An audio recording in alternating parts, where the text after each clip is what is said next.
Hello, I am your teacher, Mr. Pacitti, and this is my classroom here in San Antonio, Texas. So put away your mobile phones, put away your retirements. It's time to concentrate, it's time to study. This is Raw, and this is Graded.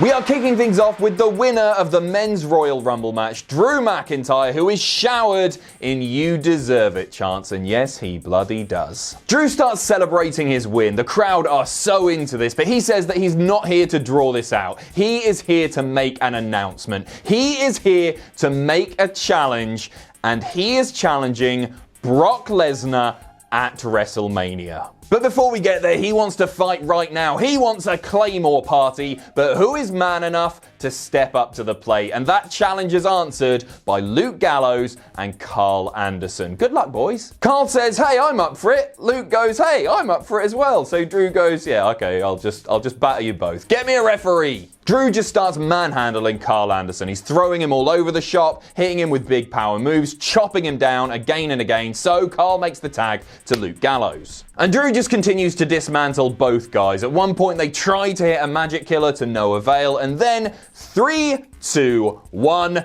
Claymores! And that's your lot. Except, it's not your lot, because as Drew starts celebrating, in runs Brock Lesnar, who lays out Drew with an F5, and then poses with the belt to close the segment. Love this, it gets an A. Drew's promo was short, sweet, simple, all killer, no filler. Great album, by the way. The match itself made Drew look like a total badass, and the Brock stuff was really effective too. The whole thing lasted like 10 minutes. Perfect. Up next, it's time to hop in our DeLoreans. Let's head back 10 years as Rey Mysterio takes on MVP, who made his incredibly impactful return at the Royal Rumble. Nice little touch for those unfamiliar with MVP. WWE put together like a quick 30-second video introducing the audience to MVP's character from old footage. The whole thing must have taken like, I don't know, 4 or 5 hours to put together, but these things are just so helpful for new viewers of the product. Unfortunately, and I don't think this is due to him getting tossed out by Brock Lesnar in like 30 seconds, when Montel Vontavious Porter came out, the crowd just didn't care at all. They do start to get into it as the match goes on, like there's a few "You deserve it" chants, but not that many, and the match itself was alright. MVP starts to take control after a couple of minutes, and then Rey Mysterio hits a lovely little hurricanrana from the apron to the outside, and then we go to commercial break. When we come back, a little bit more back and forth, MVP goes ballin', and then the finish comes, and this wasn't great at all. Rey Mysterio sets up for the 619, he runs to hit it, and MVP sort of moves away, and it connects with his back. So he starts selling the back, lays down, and then Rey goes up top for the springboard frog splash. 1, 2, 3, that's your lot. It was weird and it was awkward. Unfortunately, can't give this any more than a C+. The match itself wasn't great, and the botched finish certainly didn't help things either. Apparently, MVP, he's on the Raw roster page on the website now, which means he's back full time. And what a way to bring the guy back, having him eliminated by Brock Lesnar in no time at all, and then losing his first proper match back on Raw. I wouldn't expect to see MVP in the main event picture anytime soon. And you know what? I think that's fine. As much as I like MVP, which is an average amount, it's quite clear from this match that perhaps his best days are behind him. Maybe he'll prove me wrong. Maybe he'll have some absolute barn burners in the coming months if they let him on TV, that is. Next up, it's Aleister Black versus Kenneth Johnson. It's another return. You remember Kenneth Johnson from the Cruiserweight Classic? This is as big as Edge's return for me. I'm a massive Kenneth Johnson fan, and I really fancy his chances here. Or maybe not. Aleister Black starts kicking Ken, and then he boots him in the face. Black mass, that's your lot. Thanks for coming. Still, hell of a return for young Kenneth. I mean, he's not listed on the roster page at the moment, but I imagine they will get round to that as a matter of priority. After the match, Black grabs a mic and says the only person accountable for his loss at the Royal Rumble is Aleister Black. And there's something else that he's accountable for, and that is, for a long time, he's been waiting for people to come and knock his door.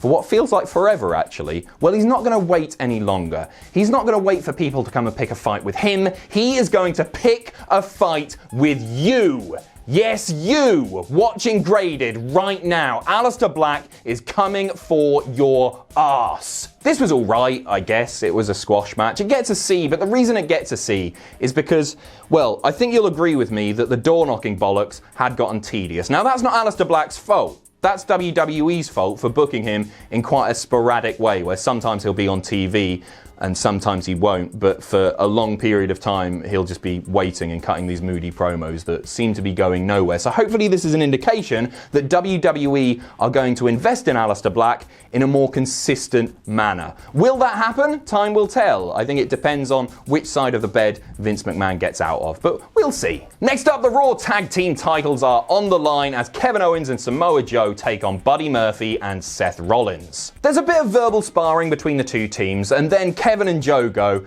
hey, okay, where are they? Where are the AOP? They've got to be out here somewhere. They're going to do your bidding for you. Where are they? Are they under the piston ring or something? And Seth goes, I knew you were going to say that. I just bloody knew it. So I put a camera on them backstage, and all of a sudden the AOP appear on the Tron. And Kevin and Joe go, well, we work with pre-records all day, every day. How do we know that that video, what we're seeing on the Tron, isn't pre-recorded? So Seth goes, okay, well, I can prove that. That's fine. Akam, Razor, say hello. And the AOP go, hello. All right, Joe. All right, Kevin. Just like that. They're a lot of fun, those boys. And Kevin then goes, okay, well, that's good. Okay, that's settled. That's fine. We can just have our match in peace. Except no.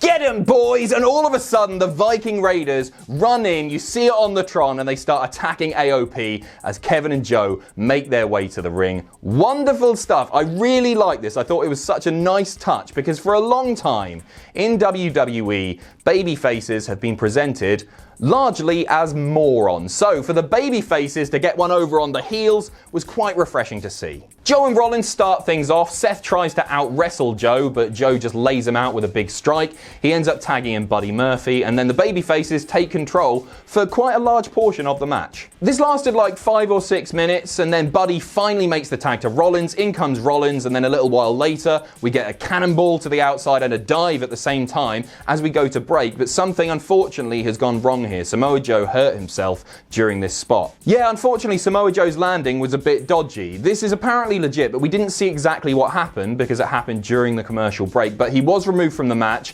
Hopefully it's nothing too serious. I get the impression that it isn't too serious because Joe was able to walk to the back on his own. So yeah, get well soon, Joe. We'll obviously keep you updated on the status of his injury, but now it's 2-on-1, and the heels start isolating Kevin Owens, tagging in and out, and they're trying to get the pin, but they can't quite do it. Every time they try to get that pin, Kevin Owens manages to kick out. And he almost goes and ruddy wins the thing. He nails a frog splash, 1, 2, but Seth Rollins manages to break up the pin, and then the finish comes as Seth gets nailed with a stunner, but all of a sudden Buddy Murphy from behind with the roll-up, getting the 3 count, and the tag team titles are retained by Seth and Buddy. A really enjoyable match, and combined with the quite original promo segment before the match, I think this one is worth an A-.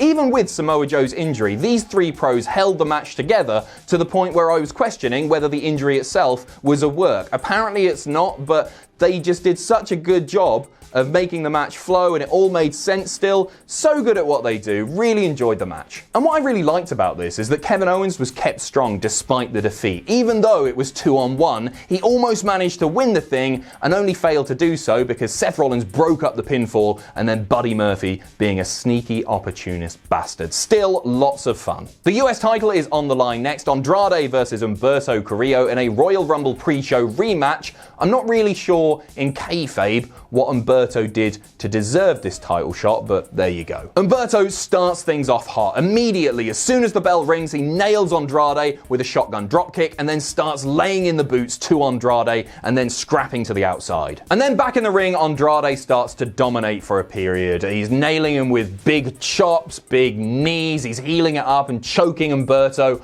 on the rope, just generally being a horrible little bastard. Humberto makes a brief comeback following a dive to the outside. The two go at it for 4 or 5 more minutes. At one point, Andrade hits, I don't know if you can call a powerbomb stiff, but it was certainly impactful. He hoists him up and then throws him down into the mat really hard. It was really, really nice. And you know what? I think I preferred this match to the Royal Rumble pre-show match. This one just felt more intense. It was faster. I think it was just better. Maybe it's because in my head I had it that Royal Rumble match was going to be one of the top 3 matches of the night, and then it was just, oh, that was pretty good. It was all right. It didn't help that the rest of the Royal Rumble card, for the most part, was just really fantastic. It was a great show anyway, but that one didn't live up to my expectations. But this match on Raw, really good. Let's get to the finish though. Humberto nails the moonsault, makes the cover, and he's bloody done it, except he hasn't, because in runs Zelina Vega. She breaks up the fall, causing a DQ, you cretin. So Humberto has won the match, hooray! But of course, he hasn't won the title, and he is absolutely livid. He starts laying into Andrade, he gets him on the outside, exposes the concrete, hits a DDT on the exposed concrete, and the crowd, for once, are actually into Humberto Carrillo. Jesus Christ. Right, so after Raw, we found out that Andrade has been suspended for 30 days for a wellness policy violation. And I do think it says a lot about WWE and their thoughts of Humberto Carrillo that they had the opportunity to take the belt off of Andrade and didn't do so here. They wouldn't trust Humberto with that title, which is a bit of a shame. But I do think this wellness policy violation could be the best thing to ever happen to Humberto Carrillo. Let me explain why. Put simply, for the first time ever, on the main roster, Humberto showed a little bit of personality. He had fire in his belly, and the crowd reacted appropriately. They loved it when Andrade's head was driven into that concrete. It was fantastic.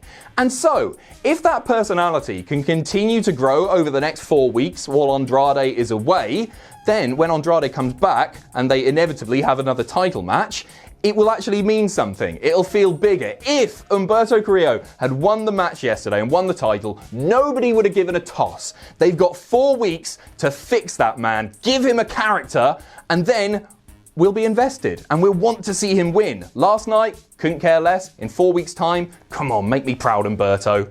Maybe. But yes, the match itself gets a B+. I'll see you in a month, Andrade. Lay off the smack. It's not smack, I don't know why I said that. Women's Royal Rumble winner Charlotte Flair is out next, and unlike Drew McIntyre, she's here to not announce who she's going to face at WrestleMania because she's still thinking about it. Woo! She's then interrupted by the Kabuki Warriors. Asuka goes, well, if I was in the Royal Rumble, I would have won the bloody thing. Charlotte goes, oh, are you challenging me? And then the Kabuki Warriors both attack Charlotte, and we've got ourselves a match. Asuka taking on Charlotte Flair. Charlotte starts laying in the chops. She's largely in control for the majority of this match. Asuka does try to mount a comeback, little flourishes of offense and everything, but Charlotte just quickly gets the ball back in her court. At one point toward the end of the match, Asuka almost manages to make Charlotte tap, but Charlotte just picks her up and then slams her to the mat. She ends up locking in the figure 8, and just as Asuka is about to tap, Kairi Sane goes up top, insane elbow, and it's another DQ! Yeah! After the match, Charlotte lays out Kairi Sane with a big boot,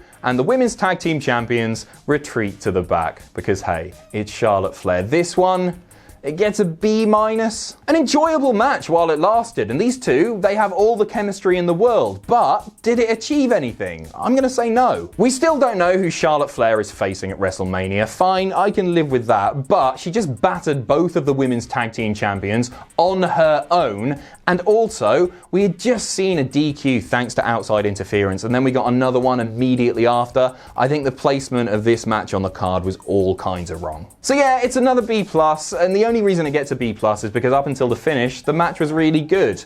But everything else about the segment didn't work for me at all. Up next, it's a 24/7 title match. The champion Mojo Rawley, with his new offensive lineman, Riddick Moss, is taking on No Way Jose. Before the match, Mojo says this is no longer the hide-and-seek championship. He's going to defend this as much as he wants. Any challengers, he will answer. And then introduces us to Riddick Moss, which was unexpected, to say the least. I quite like the offensive lineman name, to be honest, because, like, he's not just a manager, he's my offensive line. I quite like that, but still, the segment itself wasn't especially good. Jose then comes out. He gets ruined in about 30 seconds, pinned, 1, 2, 3. Mojo's still the champion. Then, as he's celebrating, one of the Jose buds enters the ring, rolls up Mojo, and we've got a new 24/7 champion. But who is that Jose bud? You'll never guess. It's R-Truth. R-Truth is the champion, but then he gets dropped. And once again, Mojo Rawley is the 24/7 champion. And what do I give this? It's an A+ because it features Mojo. I'm kidding. It is a C-. I'm feeling generous, and Riddick Moss, all the love in the world, my friend. Good luck. Lana versus Liv Morgan is up next, and you know this is going to be good because it's so damn personal. I'm kidding. It was a bit crap. An alright at best match. Lana healing it up massively, but the crowd just didn't give a toss. They're all excited to see Edge, and the evening is dragging on by this point. Liv Morgan hits a flatliner, and that's it. That's your lot. This gets a D. Part of me is like, yeah, this crap storyline is getting less TV time. That's a good thing. This lasted like 4 minutes. But also there's a part of me that thinks, oh, okay, if they've invested so much in this, shouldn't this feel like it means more? I don't really care. I don't care. You don't care. Let's move on. We've got one more match to talk about, and then we'll get to what we really want to talk about, and you know what that is. And that match that we need to talk about, because it's part of the video, is Erick Rowan versus some jobber whose name I didn't write down. Rowan hits him with a drop kick, and it looks like he's going to pin him shortly after, but he picks him up because he's not finished with him yet. Picks him up. Iron Claw. 1, 2, 3. This gets an F. Because I'm growing impatient at this point, and this storyline seems to be going absolutely nowhere. Some weeks we learn a little bit more, like, oh, it's got to be something in there because your hand bleeds if you stick your hand in. And then this week, it's the same old crap that we were seeing like 2 or 3 months ago now. Has it been that long? I don't care. Part of me thinks they're going to drag this all the way to WrestleMania. It wouldn't surprise me. If that happens, I know who's in that cage, and his name is Nicholas, and he's going to pin Erick Rowan. Can I please talk about Edge now? This was an F. Edge comes out, here we go. That's right, you think you know me. The music hits, and this is spectacular. Edge, of course, making his return at the Royal Rumble. He's now back. Here he is on Raw. He comes to the ring. He is being showered with cheers. Of course he is. It's Edge. I'm getting goosebumps just talking about this. The return happened Sunday night. I must have watched it about 20 or 30 times by now. It was so fantastic. And the crowd, they won't let him speak for like a minute. They're just cheering, and you can see the emotion on Edge's face, and you can see how much this means to him. So before I continue and talk about the promo, if you use Graded as a way of finding out what happened on Raw without having to watch Raw, do yourself a favor and go and watch this promo. Go and watch this closing segment, because it's something else. It was utterly impeccable, and you need to watch it. You need to watch it. I'm not going to be able to do this justice, so seek it out. However you do it, go and watch this promo. It's probably on WWE's YouTube channel. The whole thing, I think, is on there now. But if not, find a way, because it's so good. Edge says for years he has been asking himself, what if? What if he could come back home? So he worked his arse off. He had a second neck surgery. He got into the best shape of his life at the age of 46 so he could come back and end his career on his terms. He lists off a whole heap of names that he saw in the Royal Rumble. Randy Orton, Roman Reigns, Matt Riddle, AJ Styles, Seth Rollins, Aleister Black, and says that maybe I'll see you down the road. But he also says that he's not kidding himself. He doesn't know how long this will last, but he hopes that we will all join him down this road. Damn right we will. He says if you knock him down, he will get back up. Then all of a sudden, Randy Orton's music hits, out comes the Viper, and the two embrace. And you can see how much this means to Edge, and I'm welling up just thinking about it, and I know where this is going, as I'm sure you do too, probably. Orton says that all those years ago, there was one man who would pull him out of the holes that he got himself into, and that man was Edge. He's a brother to him, he's like family to him. And if you're talking about what ifs, what if Rated RKO got together one more time? The crowd pop huge for this. Of course they do. The two men are in the center of the ring. It looks like they're going to hug once again. Rated RKO are back together when all of a sudden Randy Orton strikes. He lays out Edge with an RKO, and Edge is writhing in agony on the mat, holding the back of his neck, but Orton isn't done yet. He grabs a chair and drives it into the spine of Edge, and nobody knows what to do. Like, Orton isn't being showered with boos, people are just in complete disbelief. There are cutaways of audience members just like, can't believe what's happening. But he's not finished yet. Randy Orton places Edge's head inside that chair, and then he gets up on the second turnbuckle and he just sits there.